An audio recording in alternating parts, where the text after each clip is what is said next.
రాముడు నరుడిగా పుట్టాడు ఈ లోకంలో, పుట్టి నరుడిగా ప్రవర్తించాడు. కానీ సీతమ్మ నరకాంతగా పుట్టినది కాదు. మనం ప్రాణి యొక్క పుట్టుక ఏ జాతికి చెందినది అన్నది నిర్ణయించేటప్పుడు ఆ ప్రాణి పుట్టుకను ఆధారం చేసుకుని చెప్తాం. ఒక కుక్కకి పుడితే కుక్క అంటాం, ఒక నక్కకి పుడితే నక్క అంటాం, మనిషికి పుడితే మనిషి అంటాం.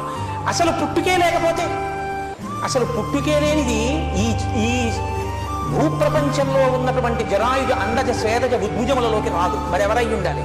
ఆమె ఖచ్చితంగా దేవకాంత అయి ఉండాలి. ఇప్పుడు ఎవరు? సీతమ్మ. సీతమ్మ అయోనిజ.